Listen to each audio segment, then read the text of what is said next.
বনি ইসরাইলকে আল্লাহ কিভাবে ফেরাউনের কবল থেকে বাঁচিয়েছেন। আল্লাহ নবী মুসা আলাইহিস সালাম যখন ফেরাউনের কবল থেকে বনি ইসরাইলকে নিয়ে আসলেন, আল্লাহ নবী মুসা আলাইহিস সালাম আল্লাহর কাছে দোয়া করলেন, আল্লাহ নিয়ামত দিলেন। আল্লাহ বললেন, মুসা তুমি আপনি আপনার হাতের লাঠির দ্বারা পানির মধ্যে আঘাত করেন। মুসা আলাইহিস সালাম হাতের লাঠির দ্বারা ওই দরিয়ার মধ্যে আঘাত করলো। একটা নয়, দুইটা নয়, আল্লাহ বনি ইসরাইলের জন্য 12টা রাস্তা বানিয়ে দিয়েছে। সুবহানাল্লাহ। وظللنا عليكم الغمام وأنزلنا عليكم المن والسلوى كلوا من طيبات ما رزقناكم وما ظلمونا ولكن كانوا أنفسهم يظلمون وقال رسول الله صلى الله عليه وسلم إنما الأعمال بالخواتم صدق الله مولانا العظيم সকলেই দুরূদ ইব্রাহিম পাঠ করি। اللهم صل على محمد وعلى آل محمد كما صليت على إبراهيم وعلى آل إبراهيم إنك حميد مجيد اللهم بارك على محمد وعلى آل محمد على إبراهيم وعلى آل إبراهيم إنك حميد مجيد كمن خلقك لا إله إلا الله لا إله إلا الله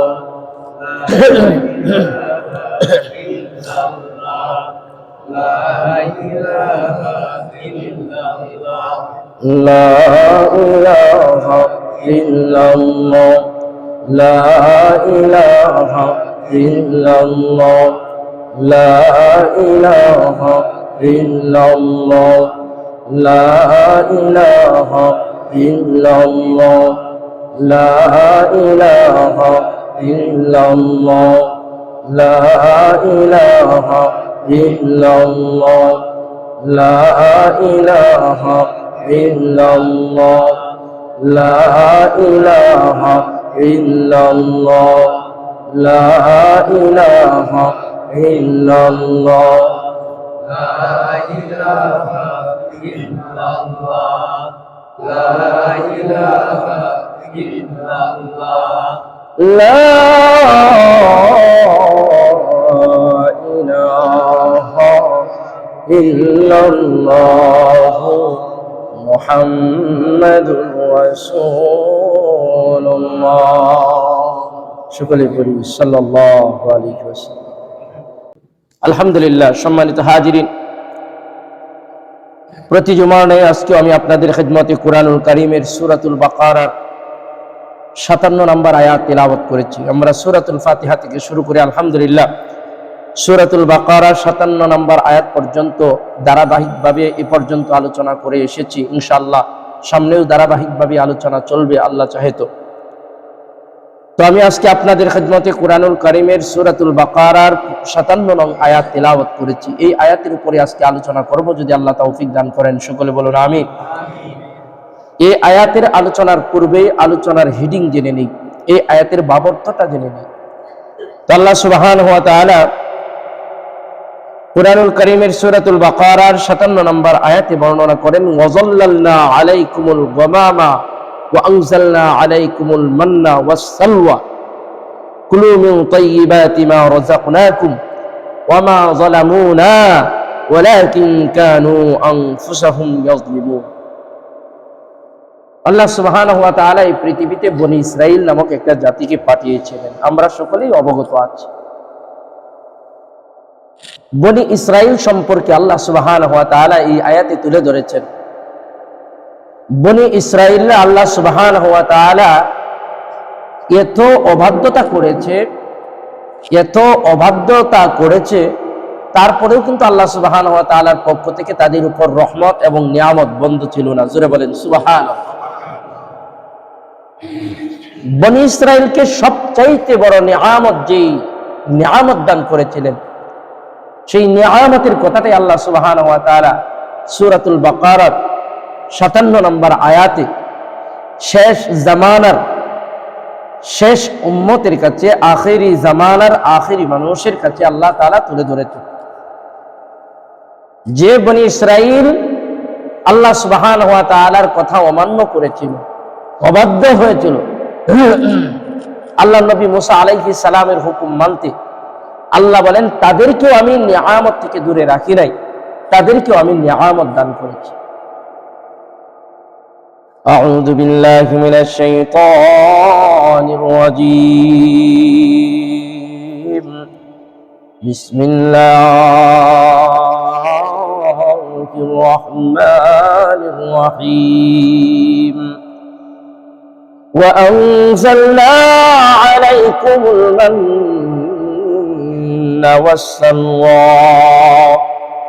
মহান রব্বুল আলামিন কুরআনুল কারীমের 2 নম্বর সূরা সূরাতুল বাকারার 57 নং আয়াতের মধ্যে আজ থেকে 1450 বছর পূর্বে বিশ্ব নবী সাল্লাল্লাহু আলাইহি ওয়াসাল্লামের উপর নাযিল করে জানায়া দিলেন, হাবিব আমার, জানায়া দিলেন বন্ধু আমার পয়গম্বর মুসা আলাইহিস সালাম যখন বনি ইসরাইলকে সঙ্গে নিয়ে ফেরাউনের কবল থেকে বাঁচলো, ফেরাউনের নির্যাতন থেকে বাঁচলো, ফেরাউনের অত্যাচার থেকে যখন বাঁচলো, ফেরাউনের নিপীড়ন থেকে যখন বাঁচলো, আল্লাহর নবী মুসা আলাইহিস সালাম ওই বনি ইসরাইলকে ডেকে ডেকে বলছে, হে বনি ইসরাইল শোনো, হে বনি ইসরাইল শোনো, আমালিকা গোত্রের সঙ্গে তোমাদের যুদ্ধ করতে হবে। সেখানে আল্লাহর দ্বীন কায়েমের জন্য, আল্লাহর দ্বীন প্রতিষ্ঠার জন্য তাদের সঙ্গে তোমাদের যুদ্ধ করতে হবে। সুবহানাল্লাহ। যুদ্ধের হুকুম কার? আল্লাহ। এর মধ্যে আল্লাহ আরো অনেক নিয়ামত দিয়েছে। বনি ইসরাইলকে আল্লাহ কিভাবে ফিরআউনের কবল থেকে বাঁচিয়েছেন এই আলোচনা আরো সামনে চলে গেছে, এর আগেই চলে গেছে। আল্লাহ নবী মুসা আলাইহিস সালাম যখন ফেরাউনের কবল থেকে বনি ইসরাইলকে নিয়ে আসলেন, আয়েশা দেখে প্রতিমধ্যে সাগর নদী, বলে মুসা তুমি একটু বেশি বুঝো, আমাদেরকে ফেরাউনের কবল থেকে বাঁচাই না আরেক বিপদে ফেলাইলা, এখন তো ধরলেই মারবে। এতদিন তো নির্যাতন করতো, নিপীড়ন করতো, জুলুম করতো, এখন তো একদম মাইরা ফেলাবে, এখন কি করব? এখন তো পালাতেও পারবো না, সামনে দরিয়া। আল্লাহ নবী মুসা আলাইহিস সালাম আল্লাহর কাছে দোয়া করলেন, আল্লাহ নিয়ামত দিলেন। আল্লাহ বললেন, মুসা তুমি আপনি আপনার হাতের লাঠির দ্বারা পানির মধ্যে আঘাত করেন। মুসা আলাইহিস সালাম হাতের লাঠির দ্বারা ওই দরিয়ার মধ্যে আঘাত করলো। একটা নয়, দুইটা নয়, আল্লাহ বনি ইসরাইলের জন্য 12টা রাস্তা বানিয়ে দিয়েছে। সুবহানাল্লাহ। বনি ইসরাইল ছিল ধৈর্য হারা, মানে সবুর জিনিসটা একটু কম কাজ করতো তাদের ভিতরে, সব না, অধিকাংশ বনি ইসরাইলের ভিতরে। আল্লাহ বলে সেই দরিয়া থেকে একটা নয়, দুইটা নয়, 12টা রাস্তা বানিয়ে দিয়েছিলেন কে? তাদেরকে ফেরাউনের কবল থেকে সেদিন রেহাই দিয়েছিলেন কে? আল্লাহ। আল্লাহ বলে রেহাই দিয়ে যখন বনি ইসরাইলকে সঙ্গে নিয়ে মুসা আলাইহিস সালাম দরিয়া পার হয়ে পারে আসলো, আল্লাহ সুবহানাহু ওয়া তাআলা ঘোষণা দিল, ওই জালেম সম্প্রদায়ের সঙ্গে আপনার উম্মতদেরকে নিয়ে যুদ্ধ করেন।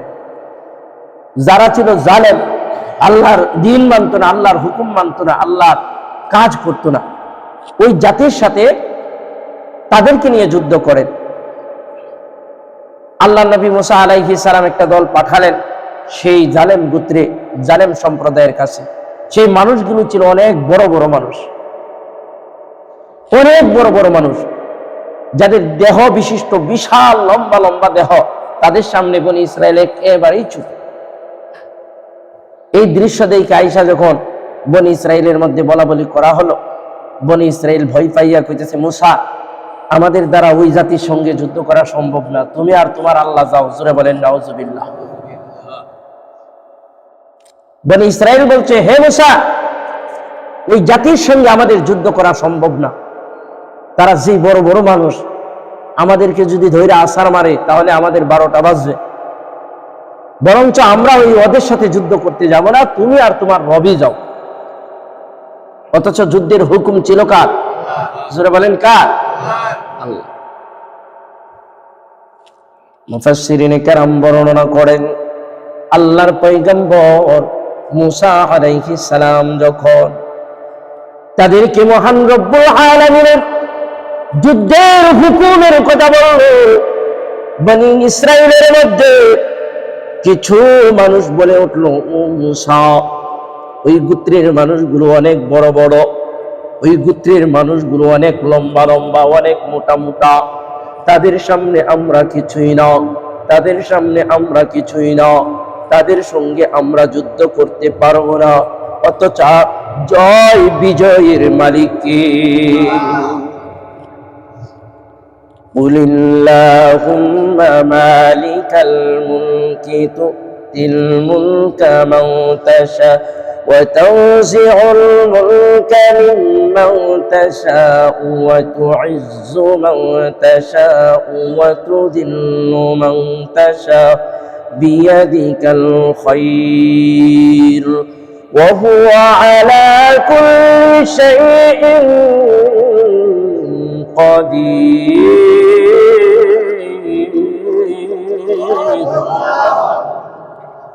মহান রব্বুল আলামিন 3 নম্বর পারা সূরাতুল আলী ইমরানের মধ্যে বর্ণনা করেন, ক্ষমতা দেওয়ার মালিক আল্লাহ, ক্ষমতা নেওয়ার মালিক আল্লাহ, ইজ্জত দেওয়ার মালিক আল্লাহ, ইজ্জত নেওয়ার মালিক আল্লাহ।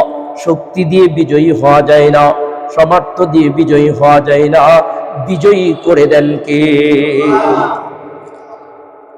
বদরের যুদ্ধে হাজার হাজার কাফের আমার নবীর বিরুদ্ধে দাঁড়ায় গেছে, কোরআনের বিরুদ্ধে দাঁড়ায় গেছে, আল্লাহর দ্বীনের বিরুদ্ধে দাঁড়ায় গেছে।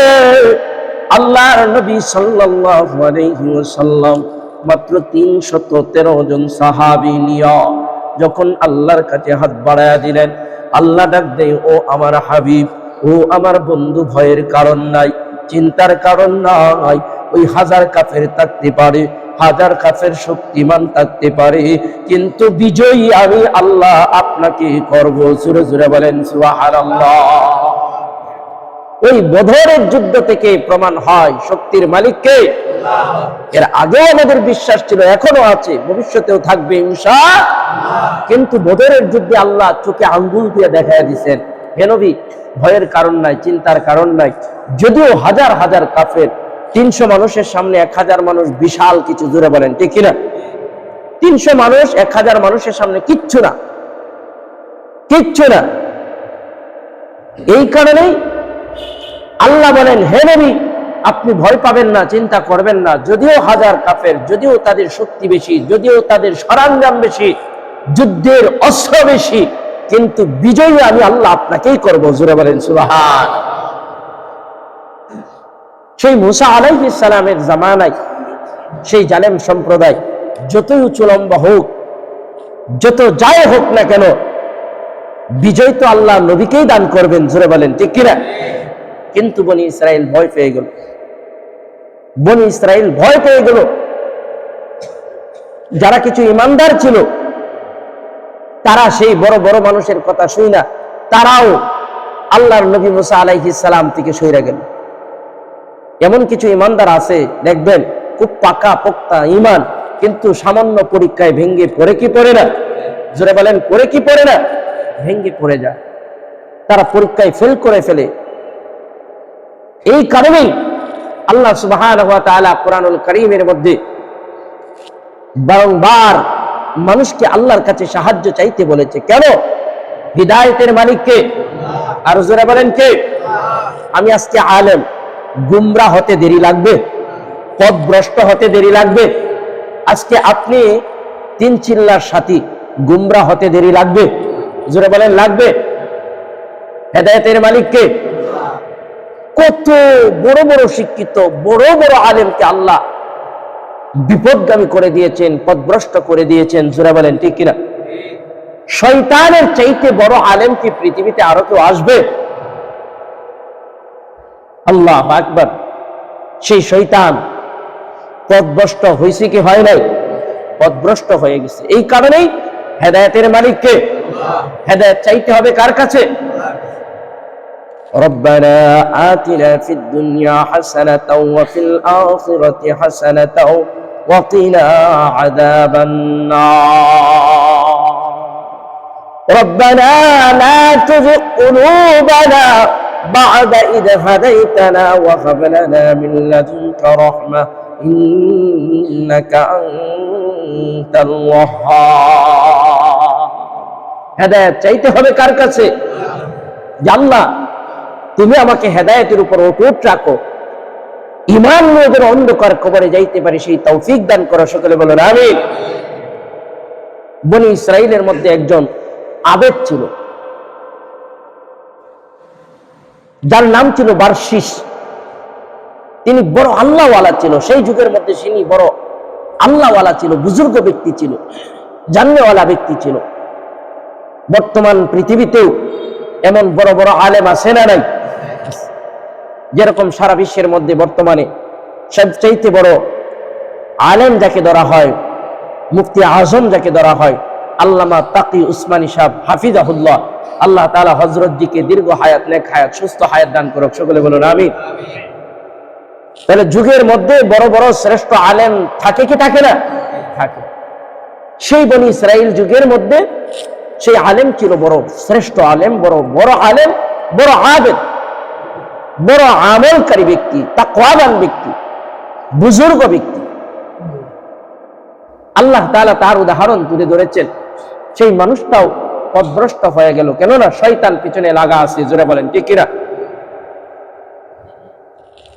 বনি ইসরাইলের বারশিস নামক সেই ব্যক্তি, তিনি বড় বুজুর্গ ব্যক্তি ছিলেন, বড় আল্লাহওয়ালা ব্যক্তি ছিলেন। তিনিও পথভ্রষ্ট হয়ে গিয়েছিলেন। সেখান থেকে আপনার আমার শিক্ষা, শয়তান যে কোনো মুহূর্তে ধোঁকা দিতে পারে, শয়তান যেই কোনো মুহূর্তে প্রবঞ্চনায় ফেলতে পারে, শয়তান যেই কোনো মুহূর্তে পথভ্রষ্ট কইরা দিতে পারে। এই কারণে আল্লাহর কাছে বেশি বেশি দোয়া করতে হবে, আল্লাহ আপনি আমাদেরকে হেদায়েতের উপরে রাখেন, আপনি আমাদেরকে সিরাতাল মুস্তাকিমের উপরে রাখেন, আপনি আমাদেরকে হেদায়েতের উপরে রাখেন। ওই বনি ইসরাইলের বারশিস নামক ব্যক্তি বড় আলেম, বড় আবেদ, বড় আমলকারী, তাকওয়াবান ব্যক্তি, বুজুর্গ ব্যক্তি। তিনি বড় আল্লাহওয়ালা। তার সুনাম সুখ্যাতি পুরা বনি ইসরাইল জুড়ে ছড়ায়া গেল, পুরা বনি ইসরাইল জুড়ে ছড়ায়া গেল। তিনি বড় ভালো মানুষ, তিনি কোনো গুনাহ করেন না, তিনি কোনো পাপ করেন না, তিনি কোনো অপরাধ করেন না। এমন একটা সুনাম সুখ্যাতি চতুর্পাশে যখন ছড়ায়া গেল, চতুর্দিকে যখন ছড়ায়া গেল, চতুর্দিকে যখন তার সুনাম সুখ্যাতি ছড়ায়া গেল, একদিন ওই বনি ইসরাইলের তিন ব্যক্তি, যারা তিন ভাই এক বোন, ওই তিন ভাইও আল্লাহওয়ালা ছিল। তারা আল্লাহর রাস্তায় জিহাদে বের হবে। তিনজন চিন্তা করছে আমরা আল্লাহর রাস্তায় জিহাদে বের হব, কিন্তু তাদের ঘরে একজন যুবতী বোন, তারা টেনশনে পড়ে আছে, চিন্তা করতেছে আমরা যদি জিহাদে বের হই, আমাদের যুবতী বোনটা এমন কি আছে যার কাছে রেখে যাইলে আমার বোনের আমানত ঠিক রাখবে। এই চিন্তা করে তিন ভাই খোঁজ খবর নিতে লাগলো, আমাদের যুবতী বোনটা কার কাছে রেখে যাব। আল্লাহর নবী সাল্লাল্লাহু আলাইহি ওয়াসাল্লাম বলেছেন, আল্লাহুম্মা ইন্নী আউযু বিকা মিন ফিতনাতিশ শায়াতিন, আল্লাহুম্মা ইন্নী আউযু বিকা মিন ফিতনাতিদ দাজ্জাল, আল্লাহুম্মা ইন্নী আউযু বিকা মিন ফিতনাতিন নিসা।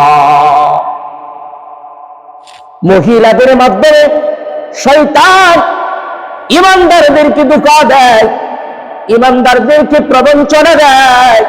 শয়তান মহিলাদেরকে ডাল স্বরূপ হিসাবে ব্যবহার করে। শয়তান মহিলাদেরকে ঈমানদারদের নষ্ট করার জন্য, পথভ্রষ্ট করার জন্য ডাল হিসাবে ব্যবহার করে। জাল হিসাবে ব্যবহার করে। এই কারণে আল্লাহর নবী সাল্লাল্লাহু আলাইহি ওয়াসাল্লাম ফরমান, আল্লাহুম্মা ইন্নী আউযু বিকা মিন ফিতনাতিন নিসা, আল্লাহর কাছে বেশি বেশি পানা চাও ওই মহিলা ফিতনা থেকে। আল্লাহুম্মা ইন্নী আউযু বিকা মিন ফিতনাতিশ শায়াতিন, আল্লাহর কাছে বেশি বেশি পানা চাও ওই শয়তানের ফিতনা থেকে। আল্লাহুম্মা ইন্নী আউযু বিকা মিন ফিতনাতিদ দাজ্জাল, আল্লাহর কাছে বেশি বেশি পানা চাও ওই দাজ্জালের ফিতনা থেকে। তিন ভাই আবার চিন্তা করলো, আমার যুবতী বোনকে কার কাছে রেখে যাবে?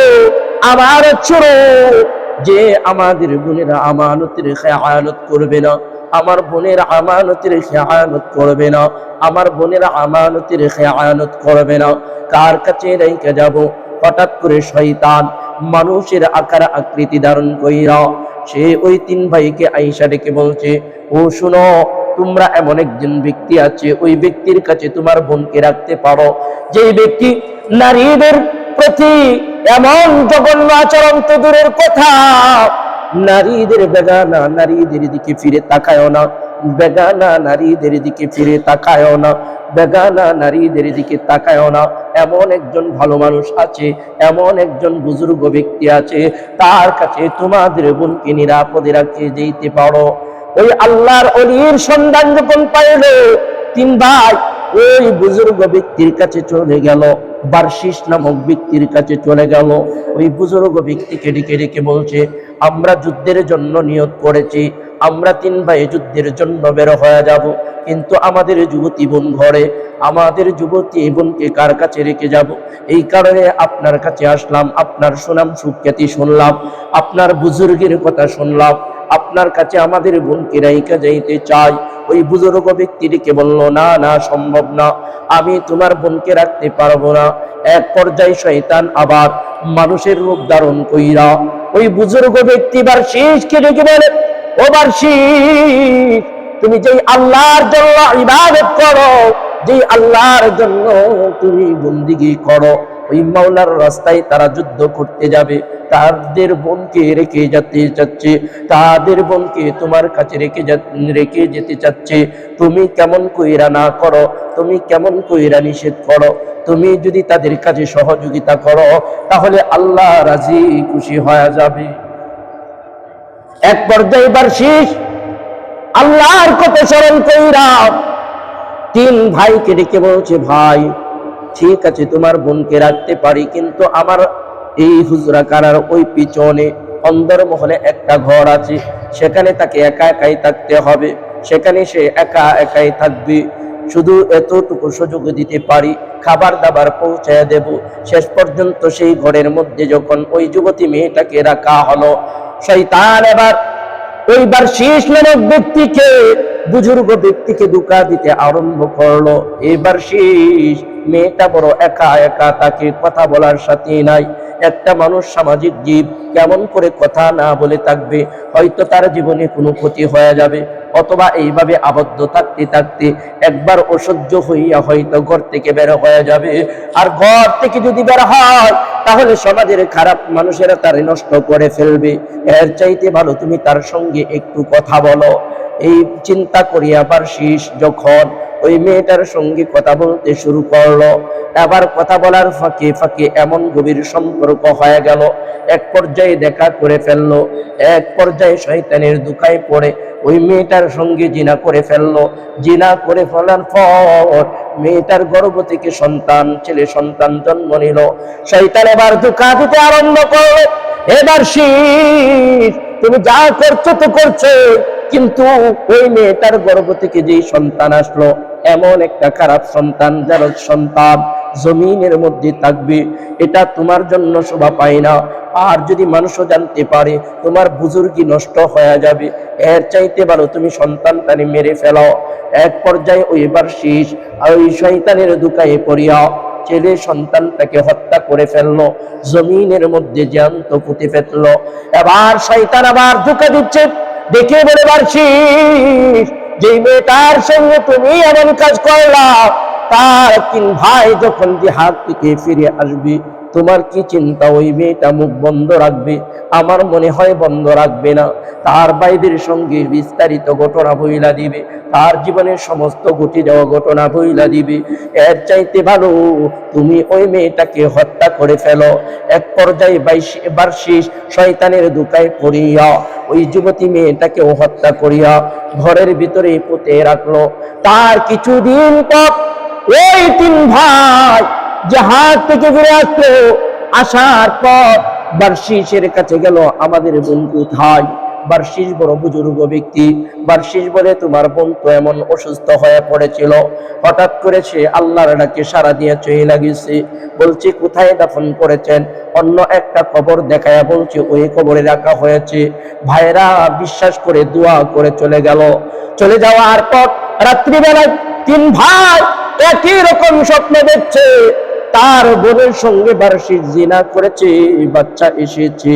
তার বোন এবং ওই বাচ্চাকে তারা ওই বার্ষিক দাফন করে দিয়েছে, হত্যা করে ফেলেছে। এবার ওই স্বপ্ন অনুযায়ী যেই কবরটা ঘরের ভিতরে তিন ভাই দেখলো, আয়েশা খুইরা দেখে ঠিক সেই মাটির নিচে তার বোন এবং ওই বোনের সন্তানটাকে জ্যান্ত কবর দিয়ে রাখছে। এক পর্যায়ে তিন ভাই ওই বিচারকের কাছে গেল। বিচারকের কাছে যাইয়া বিচার চাইল। বার্ষিসের এবার ফাঁসি হবে। শয়তান আবার শেষবারের মতো আরেকটা চাল চাললো, আরেকটা খেলা খেললো। শয়তান বার্ষিস বন্দি অবস্থায় আছে। বার্ষিসকে ডেকে বলে, বার্ষিস তুমি আমার চিনানি? বলে, হ্যাঁ তুমি তো বুদ্ধি দিয়েছ, আমি যতগুলো কাজ করলাম সমস্ত কাজ তুমি তো করাইছো, তুমি তো আমারে এমন করে বুদ্ধি দিছ, এমন করে আস্তে আস্তে করে বিপদে ফেলছ। আজকে তোমাকেও ছাড়া হবে না। আমি ওই বাদশার দরবারে, ওই বিচারকের দরবারে সমস্ত ঘটনা কইলা বইলা দিব। শয়তান দিকে বলে, বার্ষিস লাভ হবে না। বার্ষিস বলে, কেন লাভ হবে না? বলে, আমি তো মানুষ না, আমি তো শয়তান, মানুষের আকৃতি ধইরা তোমাকে ধোঁকা দিয়েছি। বলে, কি সর্বনাশ, আমি তোমার ধোঁকায় পড়ে আমার ইহকালও পারাইলাম, পরকালও হারাইলাম। দেখে বলে, বার্ষিস আরেকটা সুযোগ তোমার সামনে আছে। বলে, কি সুযোগ? তুমি কি এখান থেকে বাঁচতে চাও কিনা? বলে, হ্যাঁ আমি বাঁচতে চাই, যে কোনো ভাবেই আমাকে এখান থেকে বের করো, না হয় ফাঁসির কাস্টে আমাকে ঝোলাইয়া দিবে, মৃত্যুদণ্ড আমাকে দিয়ে দিবে। শয়তান বলছে, তাহলে আরেকটা কাজ করতে হবে, এতগুলো গুনাহ করলা, যেহেতু অনেকগুলো গুনাহ করেই ফেলেছ, আরেকটা গুনাহ করিয়াই ফেলাও, তাহলে তুমি জীবনে বেঁচে যাবে। বার্ষিস বলে, কি করতে হবে? শয়তান বলে, আমাকে একটা সিজদা করে ফেলো, এখান থেকে বের করার দায়িত্ব আমার। জোরে জোরে বলেন নাউজুবিল্লাহ। বার্ষিস শয়তানের প্রবঞ্চনায় পড়ে মনে মনে চিন্তা করলো, আমি একটা সিজদা করে ফেলি, এখান থেকে বের হইয়া তাওবা করে আল্লাহর কাছে মাফ চেয়ে নিব, ক্ষমা চেয়ে নিব। বার্ষিস যখন ওই শয়তানকে সিজদা করে ফেললো, সঙ্গে সঙ্গে ওই বিচারক তাকেও ফাঁসির কাস্টে ঝুলাইয়া দিল। এক পর্যায়ে বার্ষিস ওই শয়তানের ধোঁকায় পড়িয়া, প্রবঞ্চনায় পড়িয়া দুনিয়াও হারাইছে, আখিরাতও হারাইছে। জোরে জোরে বলেন ঠিক কিনা? এই কারণে আল্লাহ বলেন, রব্বানা লা তুযিগ কুলুবানা বা'দা ইয হাদাইতানা ওয়া হাব লানা মিন লাদুনকা রাহমা ইন্নাকা আনতাল ওয়াহ্হাব। আল্লাহর কাছে হিদায়াত চাও, হিদায়াতের উপরে আছো, হিদায়াতের উপর যেন অটুট থাকো, আল্লাহর কাছে চাও। আল্লাহর কাছে যখন আমরা চাবো, তখন হিদায়াতের উপরে থাকা সম্ভব। জোরে জোরে বলেন ঠিক কিনা? কিন্তু দেখা যায় আমাদের মধ্যে এমন কিছু ব্যক্তি আমরা আছি, পাঁচ ওয়াক্ত নামাজ পড়ি, রোজা রাখি, হজ করি, যাকাত দেই, কোরআন তেলাওয়াত পারি, সব পারি। আমার নিজেকে এমন মনে হয়, আমি মনে হয় আর জীবনে পথভ্রষ্ট হব না, এমন চিন্তা অনেকের মনে আসে কি আসে না? হেদায়েতের মালিক কে? ওই বার্ষিস বনি ইসরাইলের ব্যক্তি ছিল, বড় আবেগ ছিল, বড় বুজুর্গ ব্যক্তি ছিল, তাকেও বিপদগামী করে দিয়েছে শয়তান। জোরে বলেন ঠিক কিনা? যে কোনো মুহূর্তে আপনাকে শয়তান ধোঁকা দিতে পারে, আমাকেও ধোঁকা দিতে পারে। ওই বনি ইসরাইলের কথা বলতেছিলাম। মুসা আলাইহিস সালাম বলল, হে বনি ইসরাইল, তোমরা কি আল্লাহর প্রতি ঈমান আছে? বলছে, হ্যাঁ আছে। আমি নবীকে কি নবী বলে স্বীকার করো? বলে, হ্যাঁ করি। বলে, তাহলে আল্লাহ বলেছেন সেই গোত্রের সঙ্গে যুদ্ধ করতে হবে। বলে, কোন গোত্র?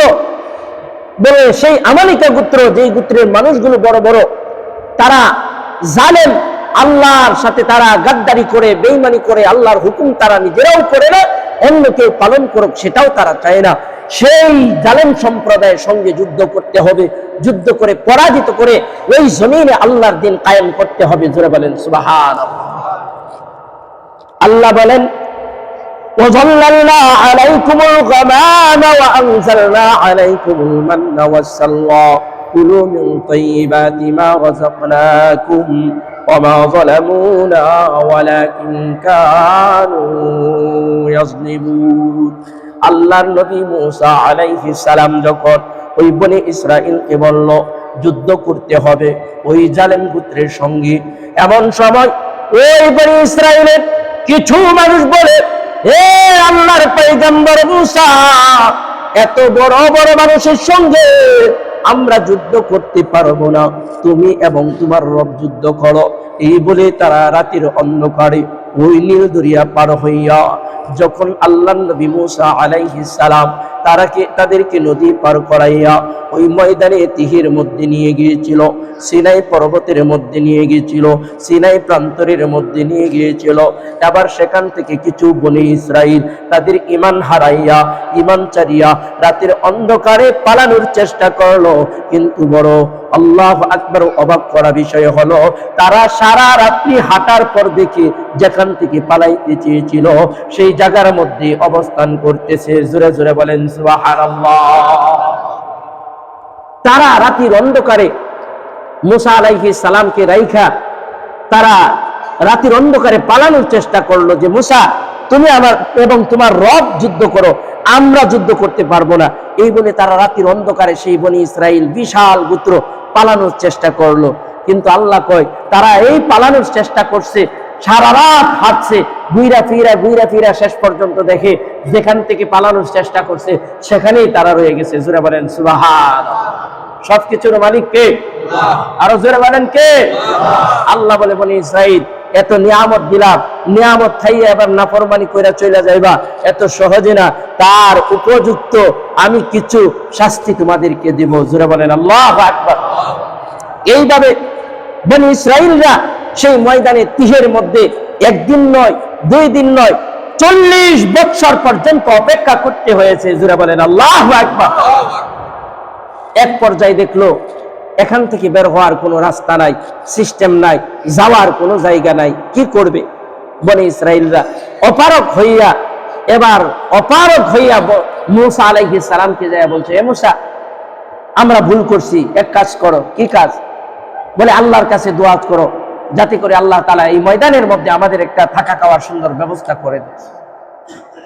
আল্লাহ সুবহানাহু ওয়া তাআলা বর্ণনা করেন, ওয়াযাল্লালনা আলাইকুমুল গামাম, যেই ময়দানেতে 40 বছর তারা অবস্থান করেছিল, যেই সিরাই প্রান্তরে ওই বনি ইসরাইল 40 বছর পর্যন্ত অপেক্ষা করেছিল, 40 বছর পর্যন্ত সেখানে অবস্থান করেছিল। সেখানে কোনো ছাদ ছিল না, রৌদ্র সরাসরি মাথায় লাগতো, সরাসরি রৌদ্রের তাপ লাগতো, আর রৌদ্রের তাপের মধ্যে বেশিক্ষণ টিকা যায় না। জোরে জোরে বলেন ঠিক কি না? সেই মরুভূমির প্রান্তরে যারা মরুভূমিতে গিয়েছেন, সৌদি আরব গিয়েছেন, তারা একটু অবগত আছেন মরুভূমি প্রান্তর যে কি গরম। আল্লাহু আকবার। সেখানে 2-4 ঘন্টা তো দূরের কথা, 1-1.5 ঘন্টা না, আধা ঘন্টা দাঁড়ায় থাকাও বড় কষ্টকর। জোরে বলেন ঠিক কিনা? সেই মরুভূমি সিনাই প্রান্তরে সেই তিহ ময়দানে, তিহের মধ্যে আল্লাহ 40 বছর সেই বনি ইসরাইলকে শাস্তি স্বরূপ রেখেছিলেন। কেন? একটাই মাত্র কারণ, সেই বনি ইসরাইল যুদ্ধ করতে অস্বীকার করেছিল, যুদ্ধ করতে অস্বীকার করেছিল, আল্লাহর হুকুম পালন করতে অস্বীকার করেছিল। অথচ যুদ্ধ হুকুম ছিল কার? আল্লাহ। শুধু তাই না, আল্লাহ বলছেন ওয়াযাল্লালনা আলাইকুমুল গামাম, তারা যখন এইভাবে ওই ময়দানে আটকা পড়ে গেল, ময়দানে বন্দী হয়ে গেল, তখন দৌড়ায়া মুসা আলাইহিস সালামের কাছে গেল, যায় বলে, হে মুসা, আমরা ভুল করেছি, আল্লাহর কাছে দোয়া করেন, আল্লাহর কাছে আমাদের জন্য দোয়া করেন, আল্লাহ তাআলা যেন আমাদের থাকার এবং খাওয়ার একটা ব্যবস্থা করে দেয়। জোরে বলেন আল্লাহু আকবার। আল্লাহর পয়গম্বর মুসা আলাইহিস সালাম 2 কানা হাত আকাশের দিকে বাড়াইলেন, আকাশের দিকে বাড়াইয়া মহান রব্বুল আলামিনকে ডেকে বলে, আল্লাহ, বনি ইসরাইল থাকার জায়গা চাই, বনি ইসরাইল খাওয়ার জায়গা চাই। আল্লাহ বলে, ওই রৌদ্র থেকে বাঁচানোর জন্য, উত্তপ্ত গরম থেকে বাঁচানোর জন্য ওয়াজাল্লালনা আলাইকুমুল গমাম, আমি মহান রব্বুল আলামিন সেদিন বনি ইসরাইলের মাথার উপরে মেঘখণ্ড দিয়ে দিয়েছিলাম। জোরে বলেন সুবহানাল্লাহ। আল্লাহ বলেন, সেদিন সেই মরুভূমির প্রান্তরে উত্তপ্ত গরম থেকে বাঁচার জন্য, অসহ্যকর গরম থেকে বাঁচার জন্য ওয়াজাল্লালনা আলাইকুমুল গমাম, আমি তাদের মাথার উপরে ছাদ স্বরূপ মেঘকে দাঁড় করাইয়া দিলাম, যে মেঘ রৌদ্রের উত্তপ্ত গরম থেকে তাদেরকে ছায়া দিত। জোরে বলেন সুবহানাল্লাহ। আল্লাহু আকবার। এত নিয়ামত আল্লাহ দান করেছিলেন বনি ইসরাইলকে। সেই নিয়ামত দিয়ে আল্লাহ বলেন, আমি এখানেই শেষ করি নাই, ওয়া আনজালনা আলাইকুমুল মান্না ওয়াস সালওয়া, এবং তাদের জন্য খাবারের জন্য মান্না এবং সালওয়া নামক নিয়ামত আমি আল্লাহ দান করেছিলাম। জোরে বলেন সুবহানাল্লাহ। আল্লাহু আকবার। এই মান্না এবং সালওয়ার ব্যাখ্যা মুফাসসিরিনে কেরাম, মুহাদ্দিসিনে কেরাম বিশাল ব্যাখ্যা করেছেন। শুধু সংক্ষেপে বলছি, তাদেরকে খাবারের কি ব্যবস্থা আল্লাহ সেদিন করেছিলেন, সেখানে কি ব্যবস্থা করেছিলেন আল্লাহ সুবহানাহু ওয়া তাআলা বর্ণনা করেন, ওয়া আনজালনা আলাইকুমুল মান্না ওয়াস সালওয়া, আমি তাদের জন্য মান্না সালওয়ার ব্যবস্থা করে দিলাম, জান্নাতি খাবারের ব্যবস্থা করে দিলাম। জোরে বলেন সুবহানাল্লাহ। মান্না এমন একটা খাবার যেটা শিশিরের ন্যায় আকাশ থেকে নাজিল হয়। জোরে বলেন সুবহানাল্লাহ। সাদা, দবদবে সাদা। যেরকম দেখবেন অনেক সময় হাওয়ার মিঠাই বলে একটা খাদ্য আছে, জোরে বলেন আছে না নাই, যেটা দেখতে অনেক বড় দেখা যায় কিন্তু মুখের ভিতরে নিলে একেবারেই ছোট হয়ে যায়। মুফাসসিরিনে কেরাম বর্ণনা করেন, সেই মান্না খাবারটা ছিল এরকম, আকাশ থেকে শিশিরের ন্যায় পড়তো, কুয়াশার ন্যায় পড়তো, ঘাসের আগার মধ্যে দবদবে সাদা, এত বেশি পরিমাণ ওই মরুভূমি প্রান্তরে পড়তো, যেগুলো তারা সকালবেলা কুড়ায়া কুড়ায়া নিয়ে জমা করে রাইকা সারাদিন খাইতো। জোরে বলেন সুবহানাল্লাহ। অজস্র পরিমাণে আল্লাহ আকাশ থেকে সেই মান্না নাজিল করতেন।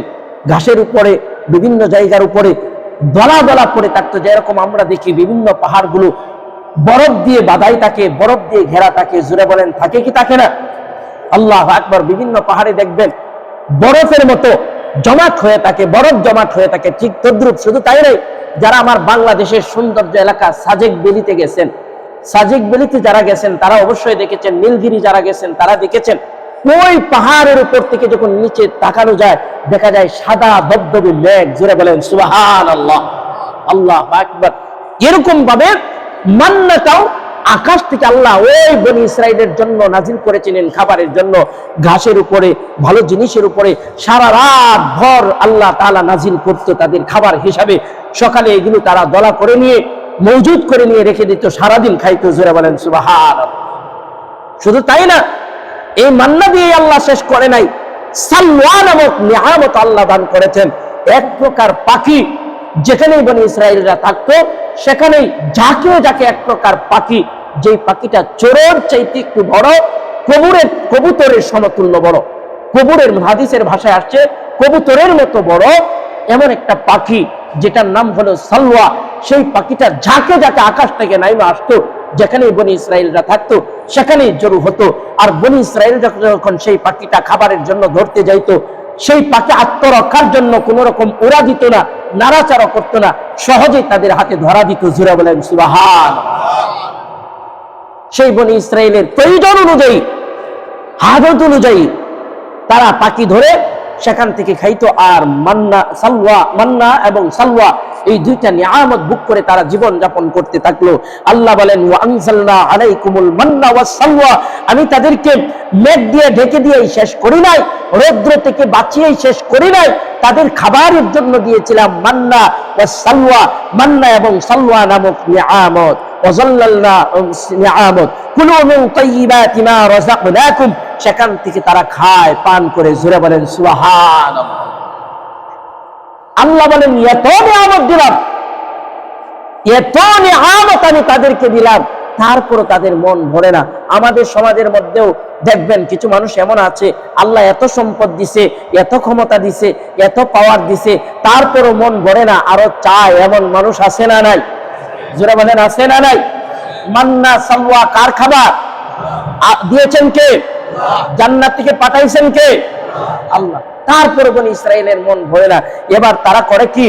ওয়ামা যালামনা ওয়ালাকিন কানু আনফুসাহুম ইয়াজলিমুন। কেননা তারা তাদের নিজেদের প্রতি জুলুম করেছে। এবার আল্লাহর নবী মুসা আলাইহিস সালামের কাছে যায় বলে, হে মুসা, এক খাবার আর কতদিন খাবো? এক খাবার আর ভাল লাগে না, অন্য কোনো খাবার দাও, অন্য কোনো খাবারের জন্য আল্লাহর কাছে দোয়া করো। আল্লাহ এই কথাটাও পরের কয়েকটা আয়াতের মধ্যে বলেছেন, ওয়া সলিহা, সে তারা পেঁয়াজ চায়, রসুন চায়, মসুরির ডাল চায়, কচু চায়। জোরে বলেন আল্লাহু আকবার। মুসা আলাইহিস সালামকে বলে, মুসা, আল্লাহর কাছে দোয়া করে এবার আমরা জমিন থেকে কিছু ফলাফল উৎপন্ন করে খাইতে চাই। অথচ আল্লাহর নিয়ামত কত সুন্দর ছিল। ঠিক তদ্রূপ আল্লাহ সূরাতুল বাকারার 57 নং আয়াতের দ্বারা বুঝিয়েছেন, আমি তোমাদেরকে নিয়ামত দান করেছি, এই নিয়ামতের শুকর আদায় করো। নিয়ামতের শুকর যদি আদায় না করো, এই নিয়ামত পাইয়া যদি সন্তুষ্ট না হও, তুমি যদি তোমার মনের তৃপ্ততা না নাও, তাহলে তোমার অবস্থাও কিন্তু সেই বনি ইসরাইলের মতো হবে। জোরে বলেন ঠিক কিনা? আল্লাহ বলে, বিনা পরিশ্রমে খাওয়াইলাম, যখন পরিশ্রম চাইলো এমন পরিশ্রম করাইলাম, হালের বলদ বানাইলাম। জোরে বলেন ঠিক কিনা? জমিনে চাষ করার জন্য এবার লাঙ্গল কাঁধে নেই, জোয়াল কাঁধে নেই। ওই মুসা খুব কষ্ট। আল্লাহ নবী মুসা আলাইহিস সালাম বলে, আগেই তো বলছিলাম ওইটা খুব কষ্ট, আল্লাহর জান্নাতি খাবার খাও, এটা না কত শান্তির। জোরে বলেন ঠিক কিনা? এই কারণেই আল্লাহ সুবহানাহু ওয়া তাআলা সূরাতুল বাকারার 57 নম্বর আয়াতে আল্লাহ বলেছেন, ওয়াজাল্লালনা আলাইকুমুল গামামা ওয়া আনজালনা আলাইকুমুল মান্না ওয়াস সালওয়া কুলু মিন তাইয়্যিবাতি মা রাযাকনাকুম ওয়া মা যালামুনা ওয়ালাকিন কানু আনফুসাহুম ইয়াজলিমুন। আমি তাদেরকে এত নিয়ামত দিলাম, নিয়ামতের শুকর আদায় তারা না করে, নিয়ামতের পরিতৃপ্ত তারা না হয়ে যখন তারা নিজেরা পরিশ্রম করে খেতে চায়, তখন তাদের উপর তারা নিজেরাই জুলুম করলো। জোরে বলেন আল্লাহু আকবার। এই কারণে আল্লাহ সুবহানাহু ওয়া তাআলা আমাদের সকলকেই যেন আল্লাহ তাআলার নিয়ামতের প্রতি সন্তুষ্ট থেকে দুনিয়া থেকে ঈমান নিয়ে যাইতে পারি, সেই তৌফিক যেন আল্লাহ তাআলা দান করেন। সকলে বলুন আমিন। ওয়া আখির দাওয়ানা আনিল হামদুলিল্লাহি রাব্বিল আলামিন।